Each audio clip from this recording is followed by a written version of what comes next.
Well, good morning, kids.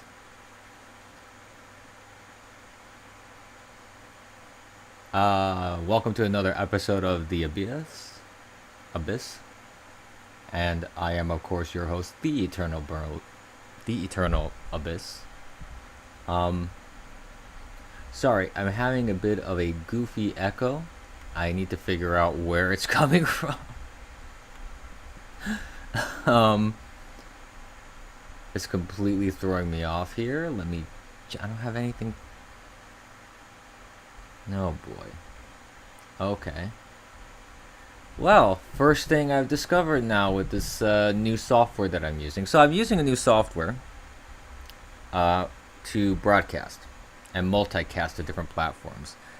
And it appears to be producing a tiny bit of a delay between when I speak and when it pipes into my headset. So that's awesome.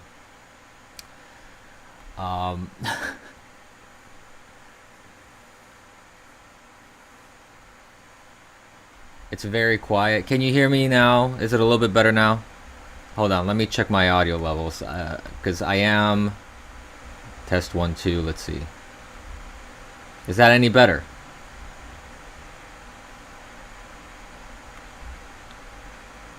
Better? Oh, okay, so... Awesome. Hey, Hank! Hello, Chillwave MZ. Everybody on all the different platforms that I'm on. I hope that things are running smoothly on all the platforms that I'm on, because I am using, as I mentioned, a new platform, a new software to try and multi-stream. Yeah, I saw a little buffering too. I'm gonna have to mess around with the settings a little bit, because I think this is the problem that I've had with every other software that I use outside of OBS. Every other software that I use, for some reason, causes performance issues. It's just the video is not as smooth. It's you get choppiness. I don't know. There's a lot of stuff that's happening with the stream stuff, and I'm trying to figure this out here. So first of all, I actually need to go to my dashboard.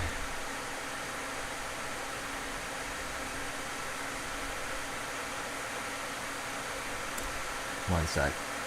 Good morning. I have my coffee. I hope you have yours as well. You're probably going to hear some more background noise than usual, because, as I mentioned, I'm using the new software. I haven't set up any of the audio filters and things like that on it just yet, to make sure I reduce background noise and fan noise and things like that. So bear with me. And my dashboard is not loading. Fan-freaking-tastic. Let's see, let's try this one more time. Negatory Morning Glory. Alright. Forget the dashboard then. I'm not going to waste my time on it. So, that's kind of what I'm talking about when I'm using new software. The biggest problem that I've run into is... Yeah... That's the problem. There's a performance issue when it comes to how smooth the transitions and animations and things are. But there's also the fact that it's like really CPU intensive, because my computer, like, the fan goes crazy with some software. And it has to do, I think, with like the transcoding, things of that nature. So I don't know. But I'm able to stream on all the platforms that I'm on, which I'm going to greet everybody now on all my platforms. I'm going to greet everybody on Bitwave. Of course, hello everybody on Bitwave. I'm going to say hello to everybody on Periscope, on YouTube, on DLive, on Twitch, and of course, I can't forget the newest edition, Float.app. I want to make sure that I don't miss them, because I'm streaming to them right now, actually. So we got Float on there now as well. So I may need to fiddle with the settings a bit, bring down the stream quality, the video quality, to make it a little bit easier for the software to deal with multi-streaming and deal with the bandwidth used, because it's multi-streaming from my device here, from my computer. Yeah, there's a big delay. There's a big delay, which, you know, I'm not concerned about a delay so much, as long as the stream is smooth, as animations are smooth, as everything. So we'll work through this for this stream, and this is a test run. This is a live test run, essentially, and we're gonna go through this and see what we can do later on to try and improve upon that. So that is the goal for today. We're going to talk a little bit about the news, though, because, you know, that's what we're here. Buy a VPS. You know, I do have a VPS, actually. For multiple website projects that I use. I'm not sure. I'm honestly not sure how well that would work with my current VPS.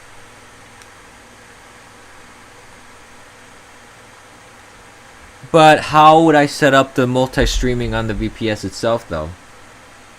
I would need to get some sort of... I would have to get kind of like what Dispatch has set up for Bitwave, because he has a restreamer set up. And I've seen that, actually. I've seen that. You know, that may be something to look into. That may be something to look into. There are some things I like about this software. I'm using vMix, by the way. There are some things I like about this software. Like, for example, when I just transitioned from my animation over to my main live stream, I like the fact that when it faded, it also faded the audio. OBS does not do that for me for some reason. It just cuts the audio at the end of the transition. And I don't understand that. It's like, well, why can't you just fade everything? Audio and video. I don't understand. But anyways, we'll figure it out. That might be the direction I'm gonna have to go in. Troll RUTI. I think that may be the ultimate way to resolve this, because I don't have the bandwidth for this sort of thing in terms of the upload speeds on a private server are much greater. Yeah, that's what I mean. I don't have the bandwidth for streaming to so many platforms here in terms of internet connection, but I also don't have that sort of bandwidth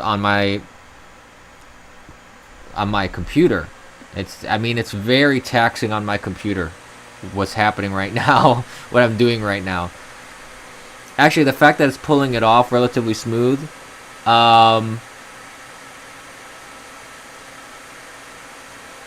you know, it's not bad. I think there's a slight bit of choppiness in everything that I'm doing right now, like video wise. Even the software is kind of not as smooth right now. Actually, let me check something out. Yeah, because I'm getting like around 22 frames per second.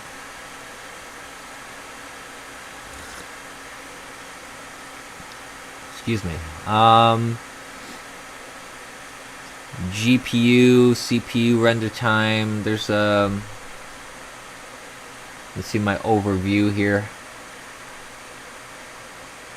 Maybe I should just drop down to 720, because right now the default, pardon me, the default is 1080, a 1080p stream. I think I'm just gonna have to drop it down to something else. I think that's really what I'm gonna have to do, because the streams are struggling a little bit. So we'll figure it out, though. We'll definitely figure it out.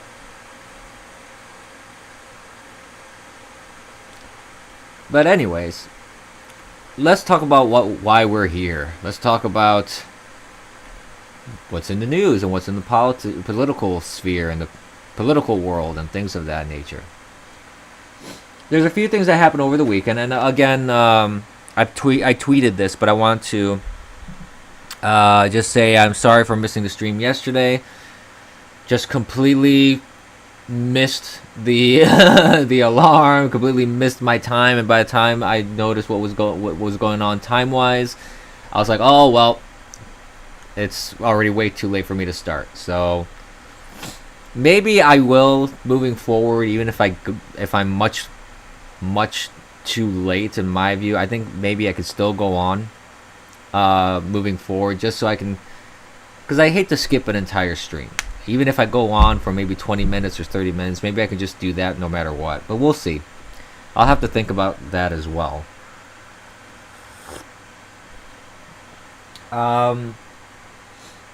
So yeah, I'm gonna have to figure out what I can do for that. But there were a few things that happened over the weekend, which I thought were very fascinating, that I wanted to talk about. I wanted to talk about these Monday because they were really burning in me, and I really wanted to talk about it. So, one thing that happened was, I don't know if anybody out there has ever made multiple mistakes in trying to access your phone. Both Android and iPhones have security features built in, where if someone tries to brute force your phone, and by those that may not necessarily know what brute forcing means in terms of cracking a password or a code, it means a automated forced attempt to get into your device by just trying all sorts of combinations of passwords or passcodes or whatever. So you have that. Or if someone just simply makes too many mistakes, it'll lock out the phone. And it locks it out at increasingly larger intervals. So after, like, I think it's 5 attempts or a set number of attempts, it'll lock you out for like 5 minutes. And then if you try again, it'll lock you out for 10 minutes. If you try again and fail, it'll lock you out for like 10 minutes. And then it'll increase that number ongoing until it reaches a point where it will wipe out the phone, because it's detecting that someone is unauthorized and they're trying to access your phone. So they just wipe clean. The device itself, like, self-deletes itself. Now, I know for many people listening to me on stream, that's like, well, we all know this. Why are you telling us stuff that we already know? Well, I'm saying this not only for live streaming, but people that may rewatch later, and people that may not be too techie in terms of their knowledge of this sort of thing. Because the story that I'm talking about relates to that sort of functionality. Over the weekend, it was revealed that the Mueller team, Mueller, however you pronounce his name, that went through that whole phony baloney Russia investigation thing. They accidentally, and I do that with air quotes. You can't see me, but I'm doing air quotes right now. The Mueller team accidentally wipes 31 phones. Now, think about that for a moment. I read in certain articles, I have to see like how accurate this is in terms of timing, but I've read in certain articles that the way the wiping mechanism works is that with all that increasing time that I mentioned, that's why I mentioned that whole thing, with that increasing time that it locks you out, by the time you get to the point where it wipes your phone, it should take about 3 hours of failed attempts. So, you want to tell me that 31 people, or or less, depending on how many people access those devices, or even maybe more if they brought them to IT or whatever, I don't know. But let's say 31 devices, 31 people, working in high-level government positions, in charge of our safety and security in investigating foreign threats to our country,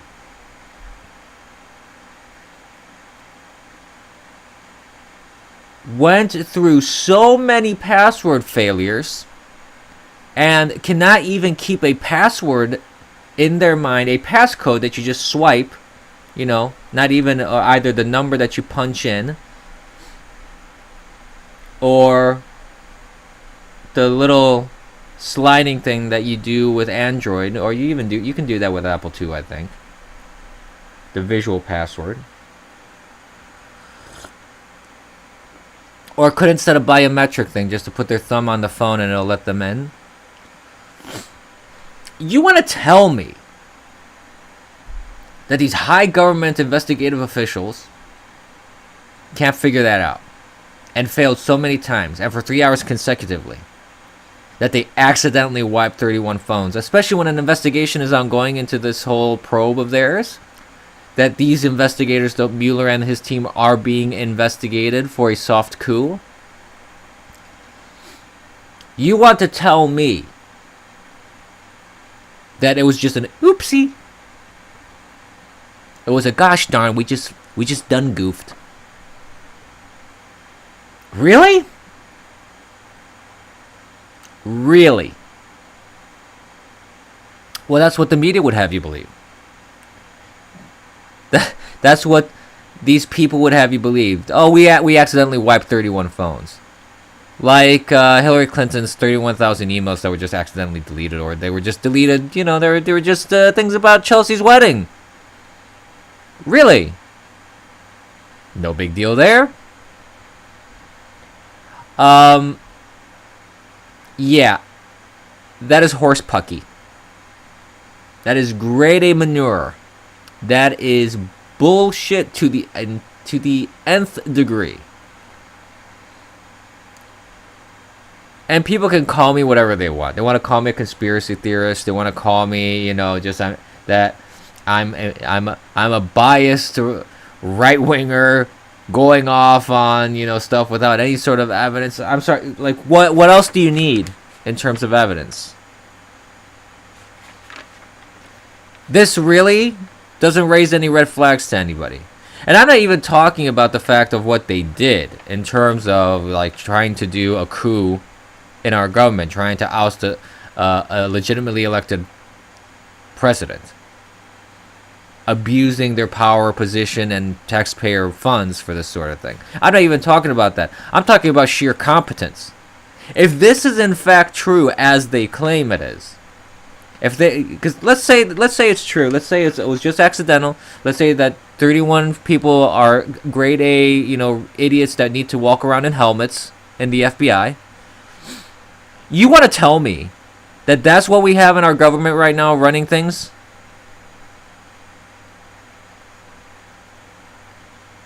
And these are like holdovers from bygone eras of George W. and Obama and things of that nature. You want to tell me that that's the caliber of cognitive abilities that we have in our government? Really? Really now? Just on that alone, anyone who wiped their phone accidentally like this, they should be just canned to begin with. If it's a competence thing, if you're just looking at it as a metric of competence, you should not be in a position of dealing with sensitive information and investigating different crimes that are at the level of the FBI. You shouldn't even be allowed to be around Play-Doh because you're probably going to eat it. Unbelievable. And then add on top of that all the crap that was going on with this big Russia hoax. Add all the crap about they wanting to oust Trump and his administration. Add all the other crap that's being added on top of it of this incitement of violence, and email communications between Strzok and Page. I think Lisa Page. And this guy still insists that no, I didn't mean anything by it. Nah, usually when you say you'll stop something, you mean it. So that little twerp is just, I can't believe this guy's still walking around without any consequence to his actions. This is the thing that frustrates people with government and with corruption that we see in our government. It's right before our eyes, and nobody seems to be wanting to do anything about it. It's frustrating. It's nothing if frustrating. It's nothing but frustrating. Oh, anyways. But I wanted to talk about that. I thought that was very interesting. And frustrating at the same time. And as we're talking about politics, and we're talking about coups, and we're talking about things that are happening, an interesting post came up on 4chan regarding Biden's inner circle of the campaign. Just sipping my coffee here. So, what's going on here is something somewhat interesting. Because this was a post that was posted on 4chan talking about that this guy who posted claims to be a Biden campaign insider. Now, 4chan is 4chan, so you have to take that with a grain of salt. Well, more like a giant mountain of salt.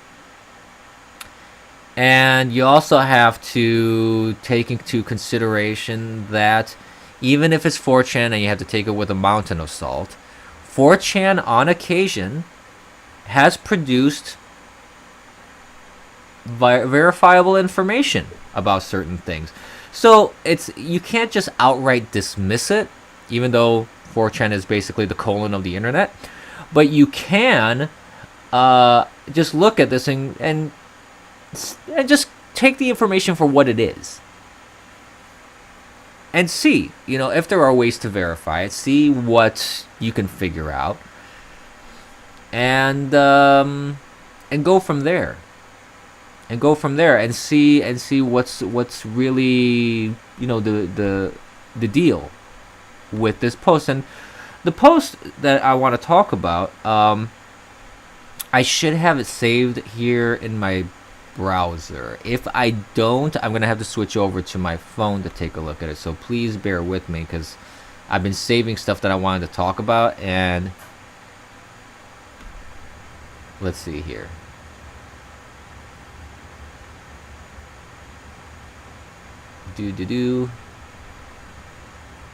Yep, I got it right here. Perfect. Because I want it on a bigger screen, because I want to read it, because I am the supreme reader, right?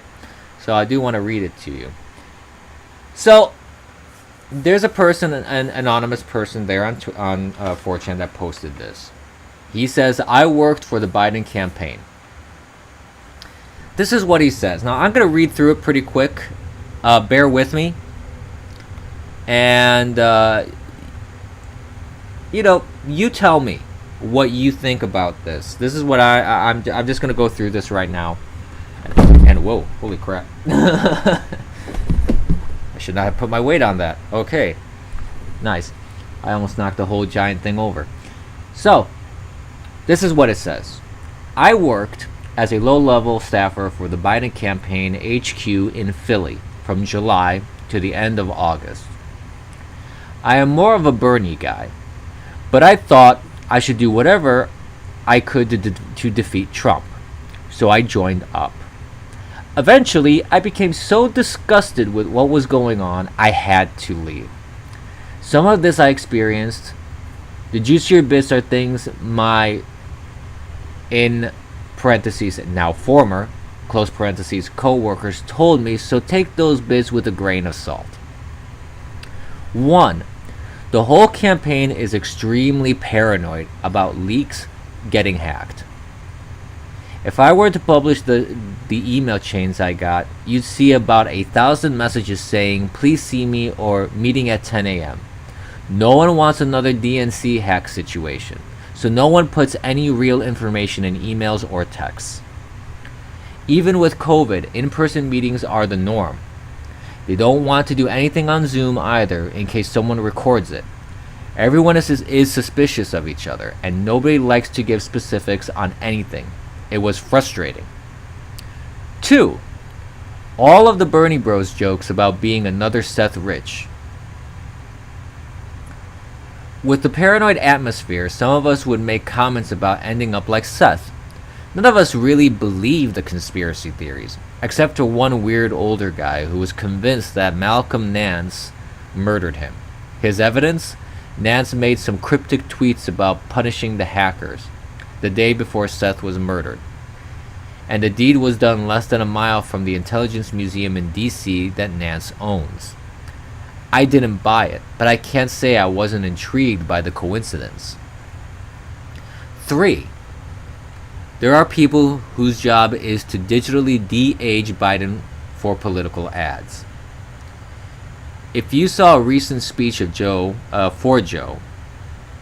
and thought he looked like a mummy, then saw snippets of the same speech in an ad, you might have noticed he looked a lot better. That's because they contracted VFX artists from California to de-age him. Normally, I wouldn't begrudge them this, but I'm sure all campaigns try to make their candidate look good. But considering what they're really covering up. 4. Joe Biden is in the early stages of dementia, and he's on medication for it. This is the big one, and one I have least direct experience with. But it's been an open secret for some time. Anyone who has had a relative with Alzheimer's or dementia can tell you there are good days and bad days. On the good days, when Joe is at his most lucid, his campaign manager, Jen, will send him out for photo ops or TV interviews. Make hay while the sun is shining, you know? On the bad days, Jen just tells the press pool, no Joe today, and they're all like, okay, cool. Most of the time, he's just a little foggy and gets really agitated. But one of my coworkers told me that back in May, there was a day where he thought he was running against Gary Hart in the 84 primary again. Joe went under wraps for several days after that. He's been more lucid recently because his physician, Dr. O'Connor, put him on Namenda. Jen apparently was worried about someone finding it out because she insisted that he prescribe it under a series of phony names, and then have the interns pick it up. I bet there are a lot of pharmacists in Philly wondering why there are so many young people on Namenda. 5. The dementia medication has had unfortunate side effects. There's no dancing around this. The medication has made Joe incontinent.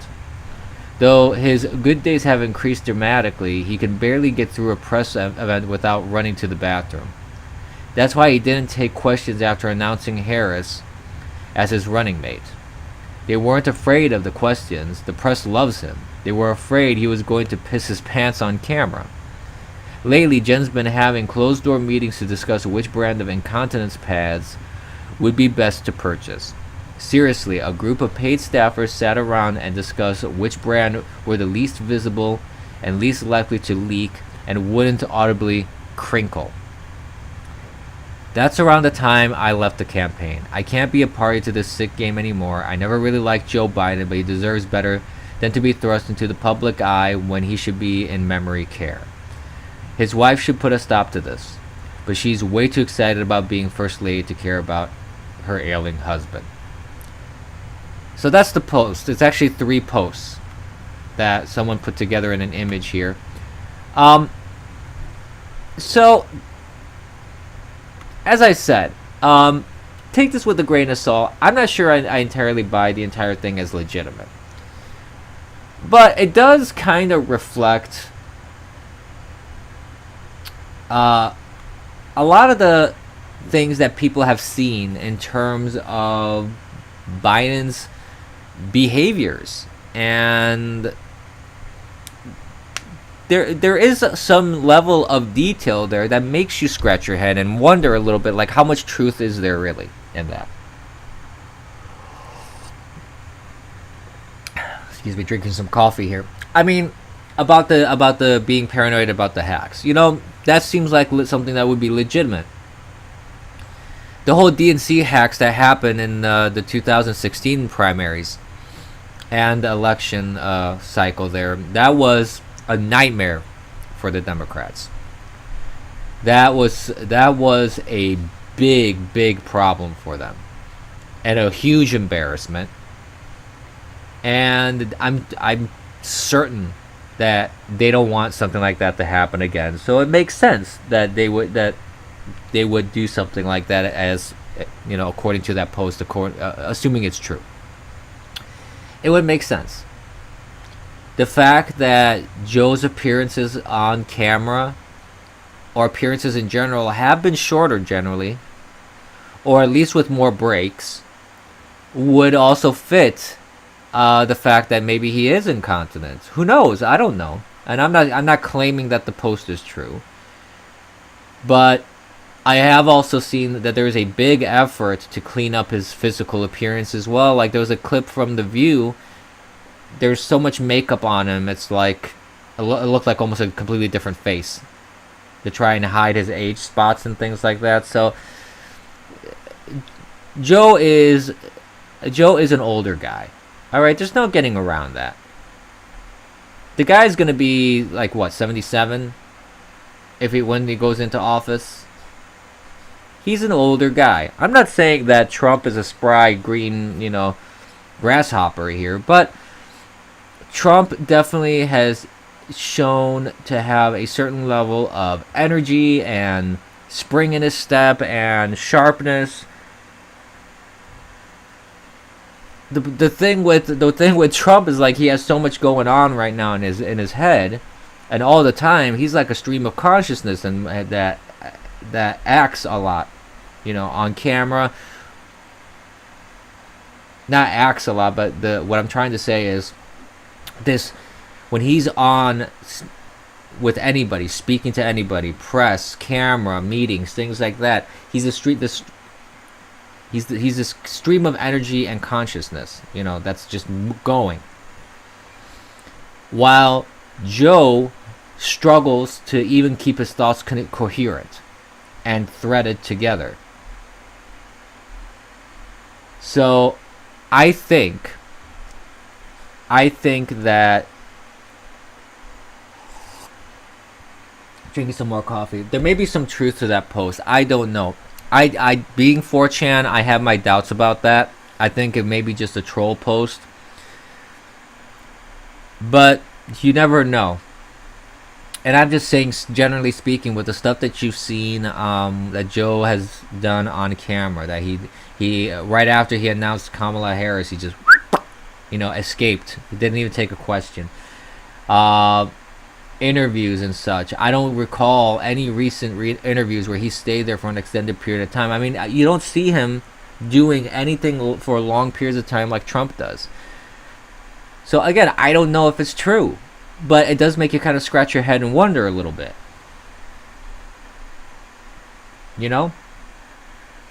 So it's a curious thing. It's a curious thing that I would like to, see some more information about, to see whether, in fact, he is on any medication, to see whether, I mean, apart from politics, let's even just take the politics out of it. Let's take away the Democrat, Republican, Trump, Biden.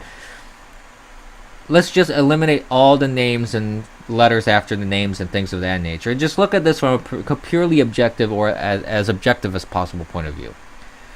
Wouldn't you, as a citizen, as a voter, as a taxpayer, as someone who's going to put someone in a position of extreme power, that has the power to launch nuclear weapons and has the power to create policy that can either resolve major conflicts in the world in terms of military, financial, diplomatic, whatever, or create giant, massive problems like the previous administration did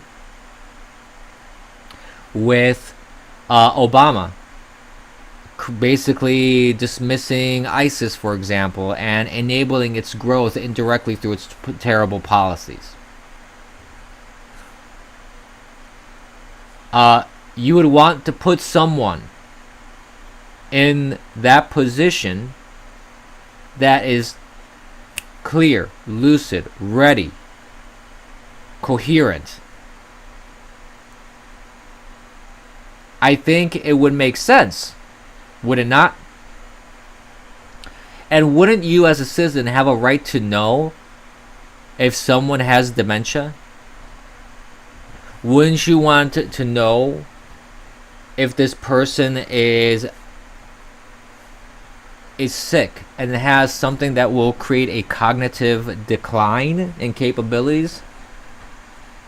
I mean, if this person does not know where he's at, does not know what day it is, does not know who he's running against, does not know who foreign powers are when he's dealing with foreign powers or even domestic issues. If this person thinks that they're back in the 1980s, for example, that's a big problem. And that has nothing to do with it with being Biden or Trump or Republican or Democrat. That's just a generally speaking, I, as a person who would need to vote and put someone in that position, I want to know that this person has the mental capabilities and cognitive abilities to do so, and is not affected by any sort of disease that affects his brain. And there's talk now, at least on one side, there's talk about doing a drug test before the debates to show whether Biden is on medication for dementia. That Namenda. People have been calling him Namenda Joe as well. I honestly think, I mean, apart from, again, I'm trying to stay away from the politics of the thing. I think people have a right to know. I think the American people should know whether Biden is on that medication or not. So I would suggest a drug test before the debates. And I would not only suggest a drug test, I would also provide some sort of assurance that there's no earpiece put into him, there's no questions given to him. I mean, if this is supposed to be all on the up and up, that this guy's supposed to be able to stand on his 2 feet, then we need to have some sort of verification process in place so we don't have a repeat of what happened with the Hillary Clinton and Trump debate, where Donna Brazile gave questions to Hillary Clinton. And nobody seems to want to address that at all. Not even Donna Brazile. CNN has never talked about it. Donna Brazile keeps saying, oh, I'm not going to talk about that. She just dismisses it as people being conspiratorial when it was true. She just dismisses it. It's a big deal. You don't just give questions of a debate to someone. That's cheating. So there needs to be some verifications here put in place. I think that these debates for a long time have been there's been a lot of BS that's been happening with these debates all over the place. Not just I'm not just talking about what happened in 2016, but I'm saying a lot of times the moderators that are chosen, there's a lot of baloney that happens there because the moderators start debating the candidates when that's not their role. And you know Chris Wallace now is going to do that because Chris Wallace doesn't like Trump. And he's going to be debating himself. So it's going to be 2-on-1 basically, or 2.5 because I don't think Biden's going to be all there. So I do think that a drug test should be administered. A tech test should be administered to make sure that there's no earpiece, no devices, nothing that can assist. There should be also some sort of process to ensure that the questions are not given to anybody beforehand. Nobody knows what the questions should be. So yeah, I really truly believe that there needs to be a process put in place, and I hope that this administration holds the media to task over this. The election board, I know there's an organization that's supposed to monitor the elections and things like that. I would hope that they would get on top of this as well. So that's my concern.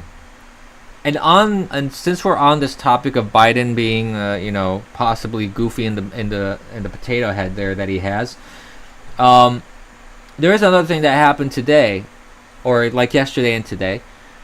There's this video of Kamala Harris talking about the administration if she becomes vice president, and it's not really if she becomes vice president. She views this as if she becomes president. Okay? Let me explain.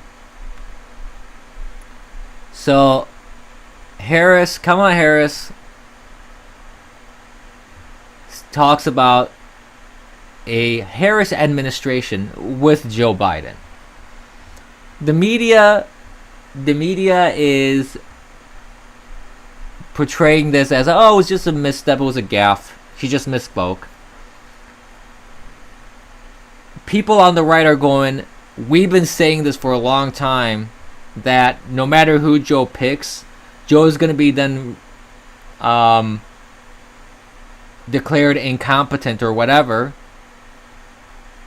and Kamala Harris is, or whoever the VP pick was, in this case Kamala Harris, is going to be essentially the president. And with something that was said in the way she said it, I'm not entirely sure it was a gaffe. I think that this is something that has been going around verbally in circles and on the social media. This is something that she probably thinks about.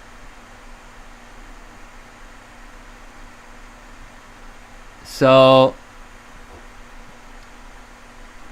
I think that many people have been calling the right conspiratorial when they say stuff like that. When they say stuff like, there's a good chance that Biden's just going to be thrown asunder or thrown aside, saying that he's, they're going to 4F him basically and say he's not competent, and Kamala or the VP is going to be president.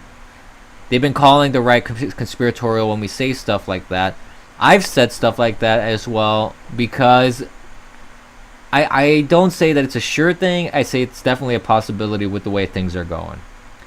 And Kamala Harris essentially confirms it with that sort of quote-unquote gaffe. Now, whether that's actually going to happen, I don't know. There's no way of really knowing. But it's not easing on the nerves when you hear stuff like that. It raises a red flag. Especially for someone like Kamala Harris, because Kamala Harris is the person that couldn't even muster 3% support of the Democrats. Okay? That's the one thing. So, just from a purely representative point of view, if this were to come to pass, that somehow Biden gets deep sixed and she ends up being the front runner moving forward after the administration, after the elections, this raises a huge red flag, because of the fact that nobody really wanted her to be president. Democrats didn't want her to be the candidate. Yet somehow she got shoehorned into that position, because Biden can't even fulfill his own promise of choosing an African American woman for vice president as he said he would. He had to cop out and use her. That's a big concern for people who want some representation. They want someone who they want in office. That's a big problem, first of all. Secondly, she's also the person that said that if you supported Trump and she gets into power, that she's going to come after you. That's scary. Because the Obama administration went after conservatives and didn't say he was going to go after conservatives. She openly says she's going to come after conservatives. So I would tell everybody, watch your ass if she ever gets one toe in the executive branch. Okay? That's the other thing. The third thing said that one of the first things she wants to do also if she became president was to confiscate guns, which would be a violation of everyone's Second Amendment right. So based on just those three things alone, she shouldn't even be qualified to be vice president or president. Yet somehow nobody gives a rat's ass about that. Nobody seems to really care. And I find that to be concerning. Hey, Studio 8424 on Float. Yeah, thanks. I'm trying to use it. I'm trying to get this working on Float. So it's working so far. We'll see what happens. So yeah, that is something that is a big concern. And she's also incited violence, actually. Kamala Harris is also one of those people that have incited violence through her words and actions. And she's bailed out the violent rioters and looters and arsonists. I mean, it's amazing to me. It's quite amazing to me that someone like that would even be allowed to be in office. She's aiding and abetting domestic terrorism, yet somehow she's on a presidential ticket. Go figure that one.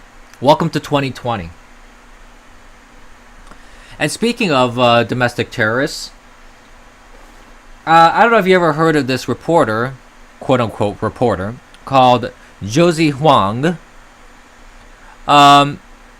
She was arrested over the weekend. Now, what happened was this. In Compton, 2 police officers were in their car. Someone came up and shot them point-blank range in the head.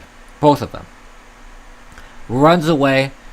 Black Lives Matter protesters blocked the ambulance, blocked the hospital entrances, so these 2 officers that got shot in the head cannot get care. I don't care what your support is for these groups. I don't care whether you agree or disagree with BLM. I don't care if you agree or disagree with American policies. I don't care if you are Republican. I don't care if you are Democrat. I don't care if you're independent. That kind of stuff right there is nothing but disgusting. It's inhumane, and everybody involved should be charged with murder. Everybody that was blocking an ambulance and that was blocking a hospital entrance.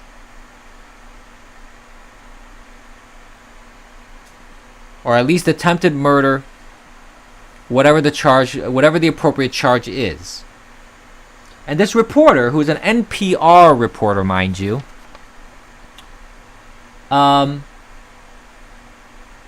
she was arrested, and she's already released, so it's not like she was being held or anything. She was already released within not even 24 hours. And she was with BLM protesters basically blocking the ambulance.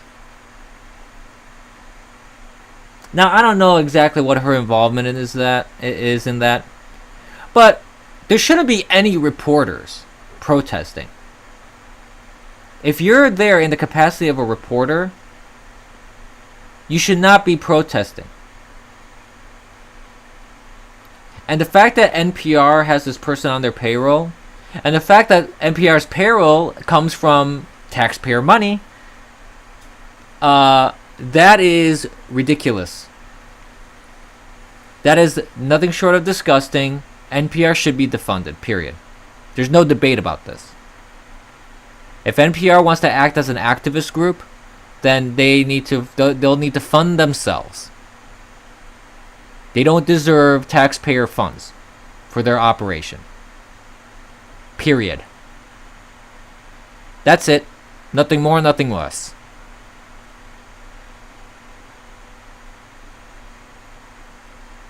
I'm just utterly disgusted at this.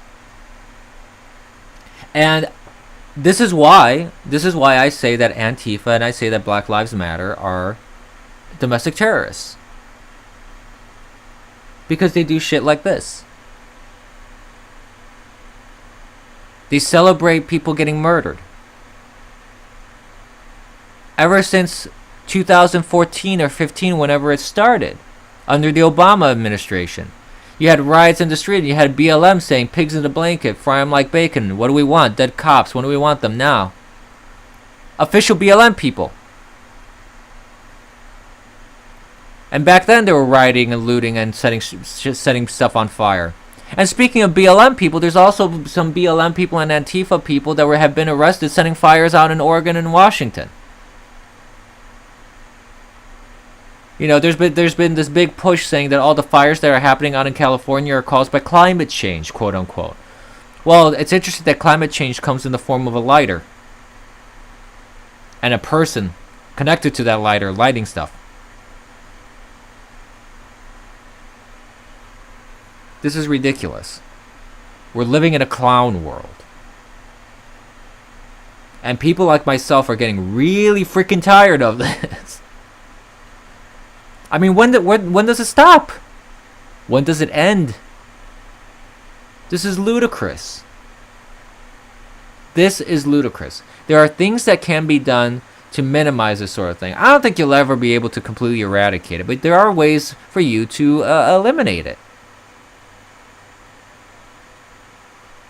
Stop all the funds, for example. All this bail money, GoFundMes, and legal things that are funneling money to domestic terrorists, freeze those assets, trace the money. Things that were posted by Kamala Harris, she was enabling, aiding, and abetting a terrorist organization, essentially. Donald Trump has to declare these organizations for what they are, and the assets need to be frozen and traced. And whoever provided money and assistance to these people, you had AOC making demands on behalf of Antifa. You had Kamala Harris funding, bailing out these morons. They are aiding and abetting terrorism. Arrest them.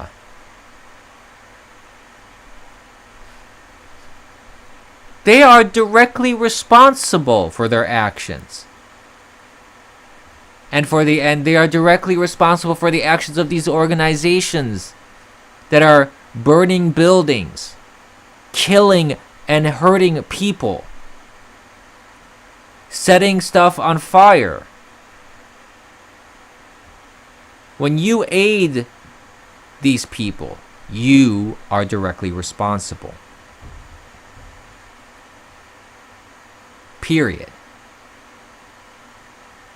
This isn't a maybe not situation. This is what it is.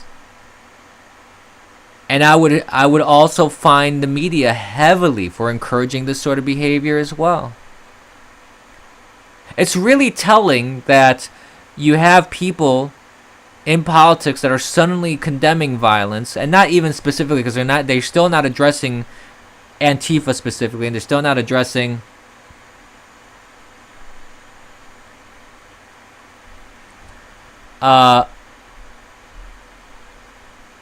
many of the media. I'm sorry, I lost my train of thought there. What I was saying is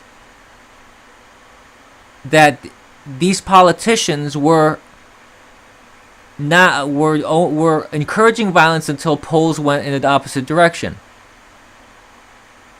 That's the other thing. These politicians, up until internal polls were showing that things were going bad for them, they started condemning the violence, but they're still not addressing the specific groups. And I still haven't heard anybody on the left actually say, you know what, Antifa, yeah, they should. That's bad.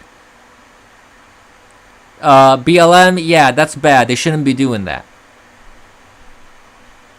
No, they just do these general condemnations of violence. They won't address the actual groups. They're incapable of doing so.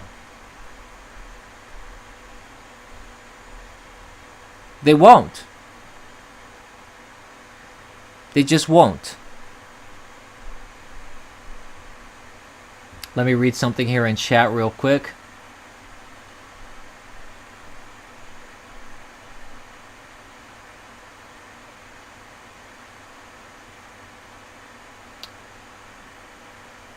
Well, that's a different situation, Troll. So Troll is saying, I don't know how anyone can support cops. It is many of the cops that initially supported BLM and George Floyd. It was the cops that helped shut down the Proud Boys and the other right-wing groups. It was the cops that let millions of illegal immigrants to invade the U.S. So here's the problem. Unlike terrorist groups such as Antifa and BLM, cops are beholden to their employers. Okay? Cops have to follow rules.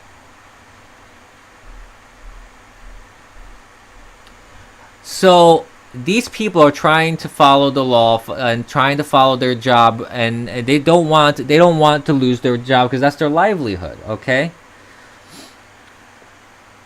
And if a state makes a rule that you can't ask, for example, you have people like de Blasio, you have people in Arizona, and you have people in California. They're saying, oh, you can't ask for an immigration status or you're going to lose your job. The cops' hands are tied at that point. They have to follow what their state governors and mayors and in certain cases federal government demands. So I support police because without police you would have pure anarchy. You need the police, and actually the proof is in the pudding. The fact that police were told to stand down by these mayors, by these governors. You know, that's where all this chaos is coming from right now. Is you have these Democrat-run cities that are run by Democrat mayors and states that are run by Democrats, and you have very blue states, very blue counties, very blue cities that are allowing this violence to go unfettered. They're not allowing police to do their job because there have been cases where police have been able to do their job, and guess what? Those protests ended pretty damn quick. They didn't last very long after that. But there's some places that are not doing that. They're letting these groups wreak havoc because these mayors and governors and city council members are encouraging this. In fact, there was like another city council member, I think, who was happy and celebrating the fact that these two police officers got shot in the head in Compton. Absolutely disgusting. And these people are elected officials that are getting money from taxpayers. It's appalling. Anyone should be appalled at this. This isn't even a matter of being pro or against BLM or pro and against Blue Lives Matter or pro and against Democrats or pro and against Republicans. This shouldn't even be a matter of politics. There are things that this isn't a matter of debate. It's not a matter of politics. It's not a matter of policy. Like this whole thing with Netflix. It's not controversial to say pedophilia is wrong. And you have people on the internet arguing, oh, you gotta watch a pedophile pro movie to really judge whether it's a pedophile movie or not. No, I don't. I don't need to watch an 11-year-old simulating masturbation to tell me that that's something I don't need to watch.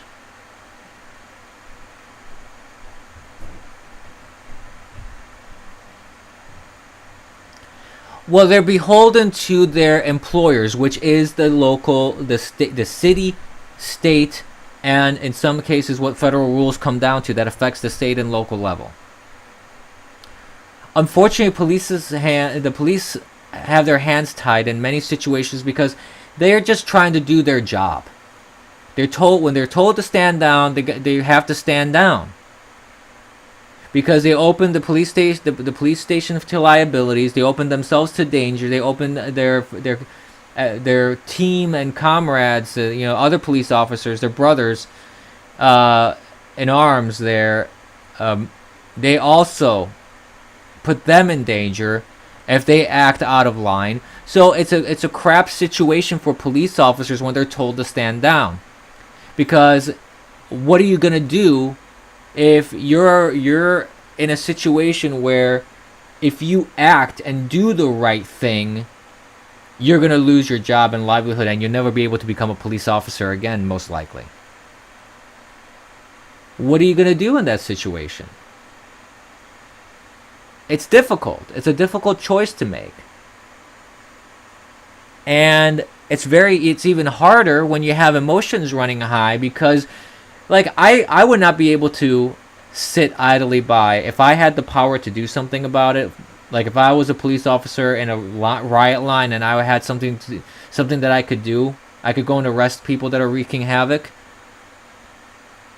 Me personally, it would be a very hard choice whether I would just listen to my superiors who's ordered me to stand down, or actually go and arrest people. That's the problem. Like if my superiors don't have my back, my government don't have my back. This is the big problem that you have in New York City, for example, which is why the New York City Police Union and most of the police pretty much support Trump, because de Blasio, Cuomo, and the Democrats have pretty much betrayed the police in New York.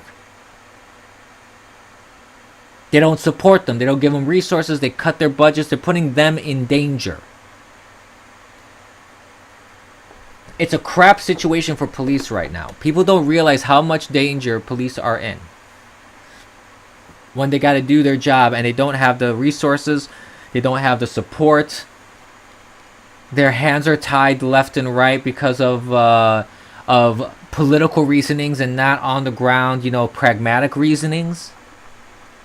It's a crap situation. And it's unfortunate, because really the thing that should reign supreme isn't politics when it comes to policing. It should be enforcement of the law. If a crime is being committed, the police need to go in and do their job. Politics really shouldn't play a role in that.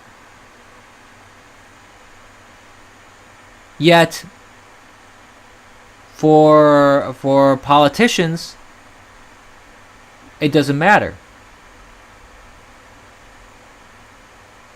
So it's a frustrating situation all around. I think that the police are stuck between a rock and a hard place.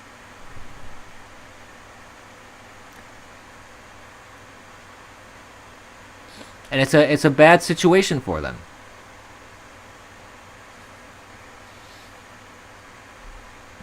It's really a crap situation, and I don't like that the cops are put in that situation, because that not only puts cops in danger, but that puts citizens like myself in danger.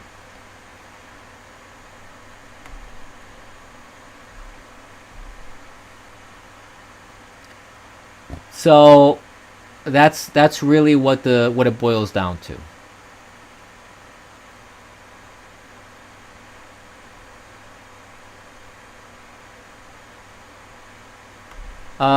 What else can we talk about here? Let's see.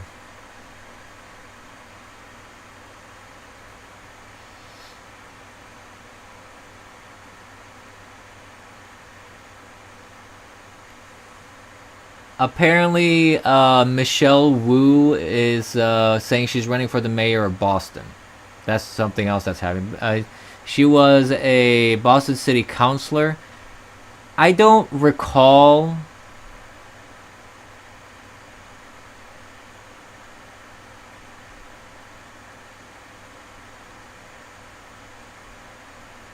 I don't really recall much of her. I remember, wasn't she, wait a minute.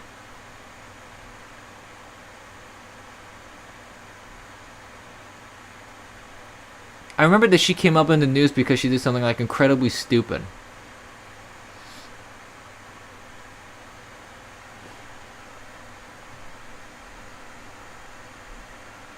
Um, huh. I'm trying to remember what news report was about her, and it's like really. Could someone refresh my memory on that?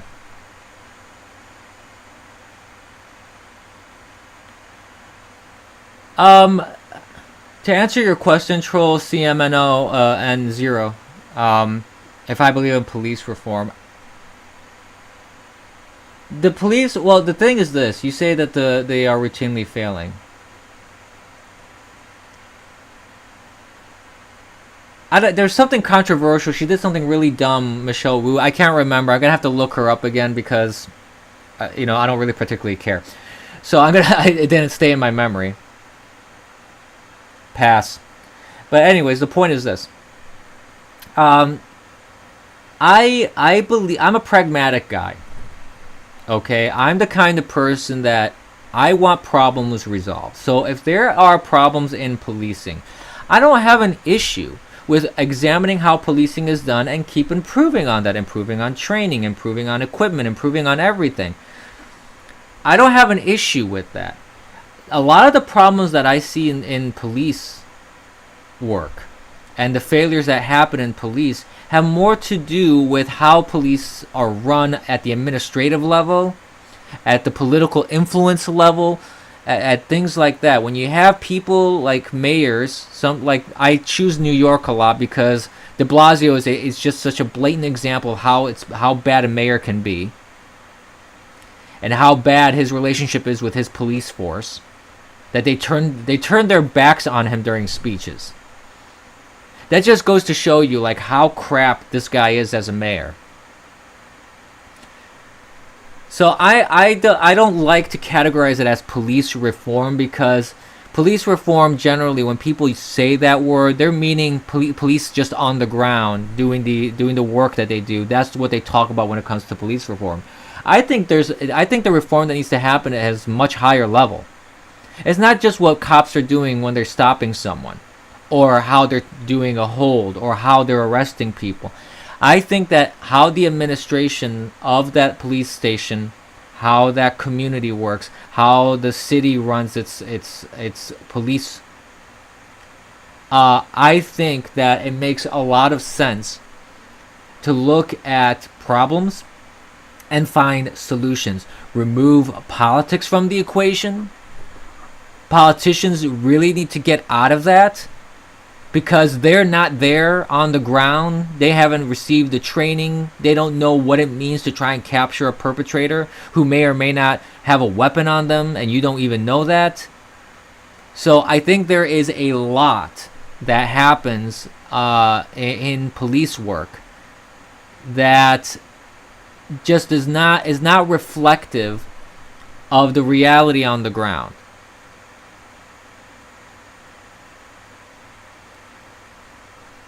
Yeah, well, if she's anything like Elizabeth Warren, or she's a super progressive as I'm seeing online, Boston is ruined. I don't know much about Boston and how it's run. I just think that people that go into politics, like maybe Michelle Wu, I'm gonna have to look her up, because I remember there was some crazy thing that she was involved in. It sounds incredibly familiar. Let me bring it up here on my computer. It's gonna be a little slow because this thing is that I'm running for streaming is pretty intense.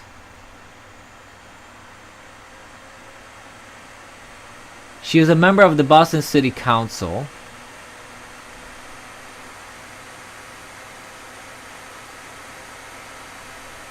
Let's see.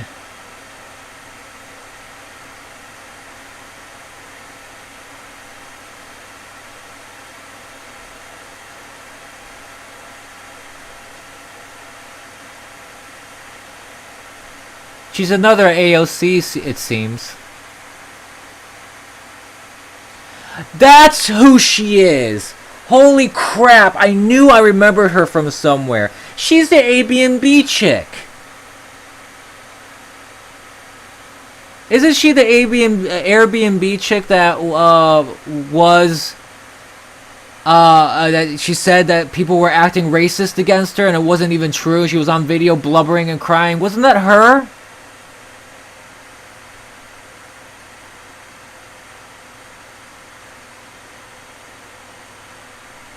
Or am I mistaken? Wasn't that her? If it is her, yeah, she shouldn't even be getting close to politics.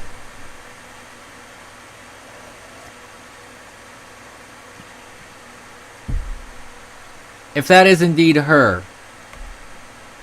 Let me see if that is indeed her. I think that's her. Because I remember something about that.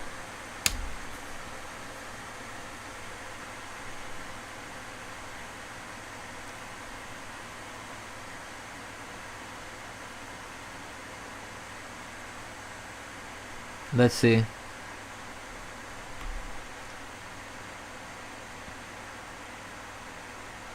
Loading.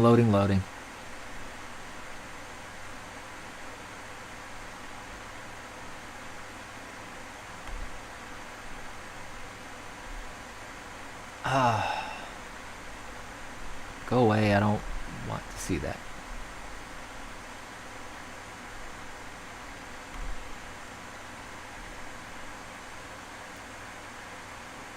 Let's see.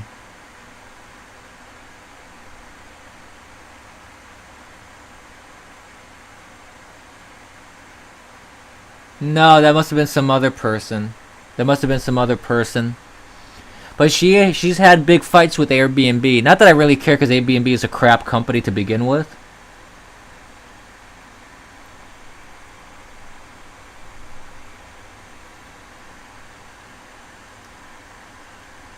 But apparently she had a big spat with Airbnb in terms of trying to regulate it.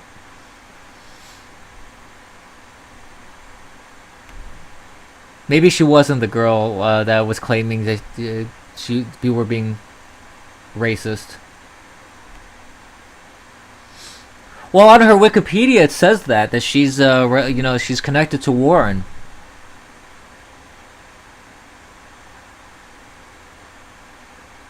If I'm not mistaken, I think I just saw that on her Wikipedia page. Though Wikipedia, you gotta take Wikipedia with a grain of salt.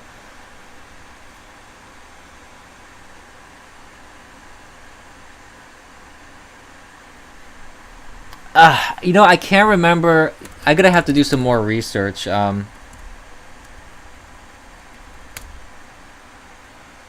see if there's just some list or something.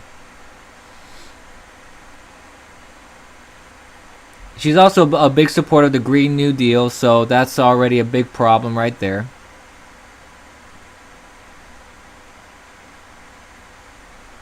I don't know. There was something about her. I remember that there was some controversial thing about her.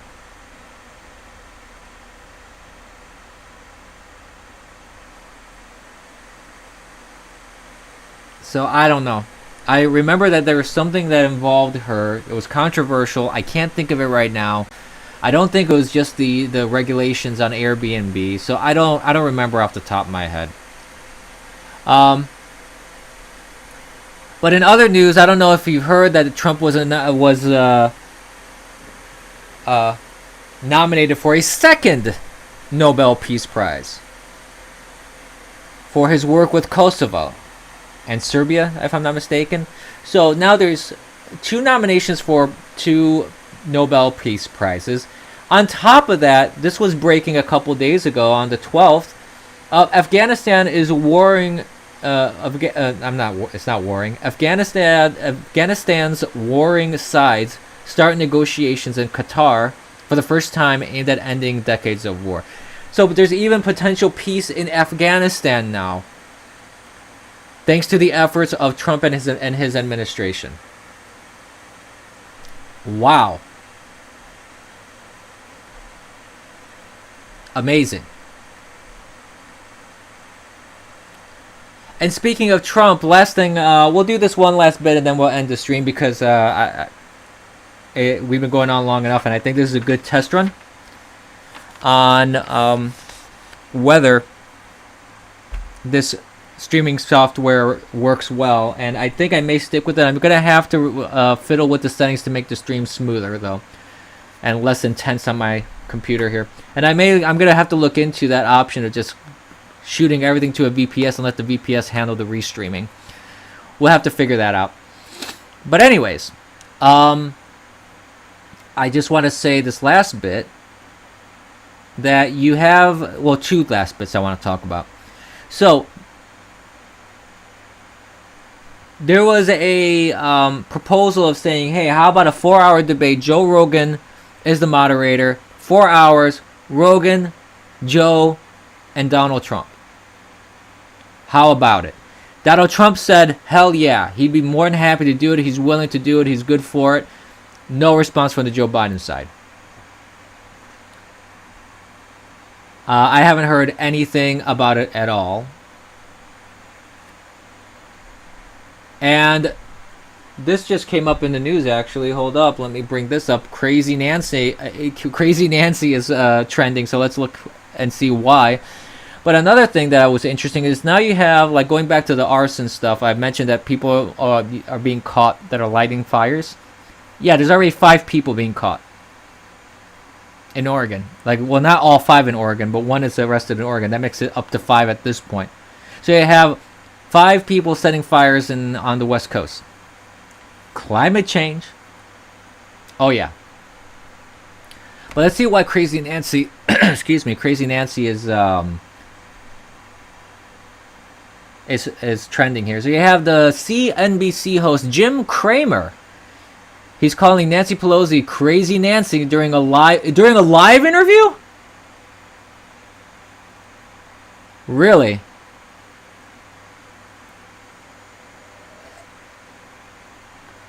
No kidding.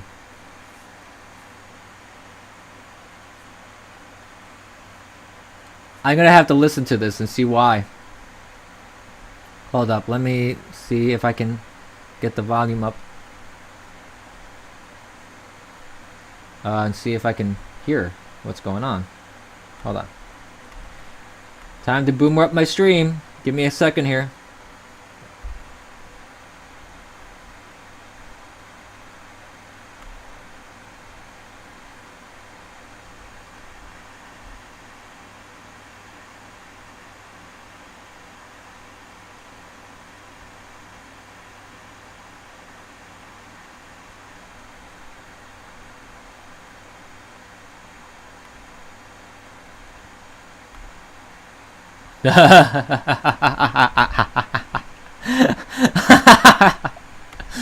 I don't know if the audio came through on here. I wasn't paying attention. That's freaking hilarious.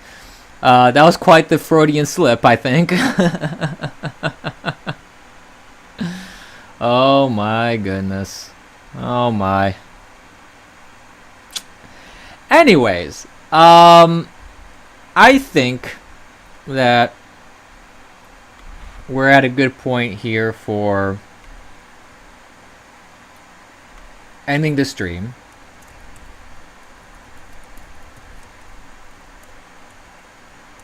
So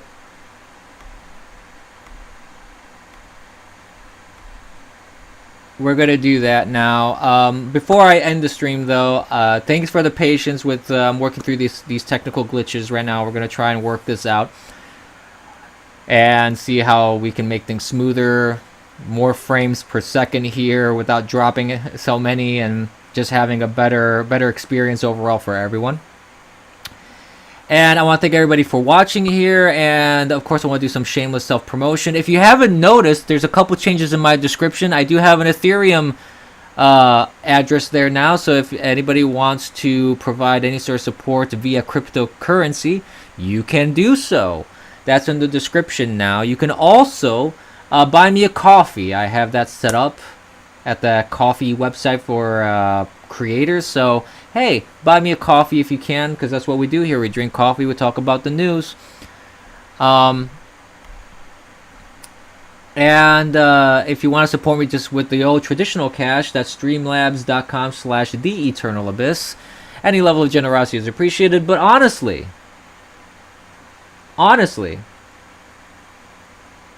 the best thing that you could do to help me is just help me grow in terms of followers and all the different platforms I'm on. Help me grow on Twitter, Gab, Parler, Minds, and Float.app. Help me grow on the video platforms on Bitwave, DLive, YouTube, Periscope, Twitch, Float again as well.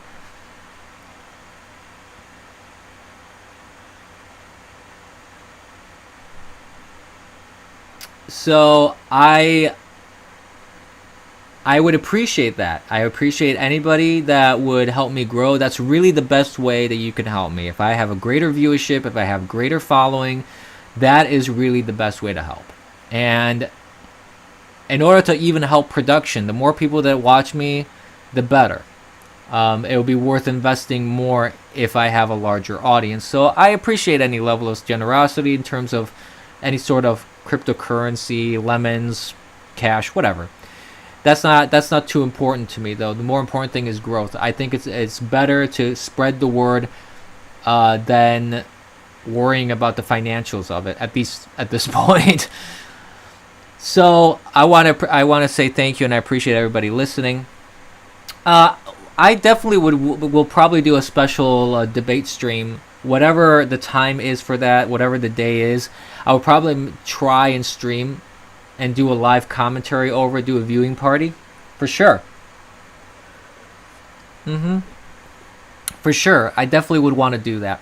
So I'm gonna keep that in mind. I'm gonna see what happens. I still have not seen any even confirmation that Biden is actually gonna show up for the debate. To be honest with you, there has been a lot of discussion and a lot of different issues that have come up about it. So who knows if I really do hope that a testing is done to see if he's under any sort of medication for dementia.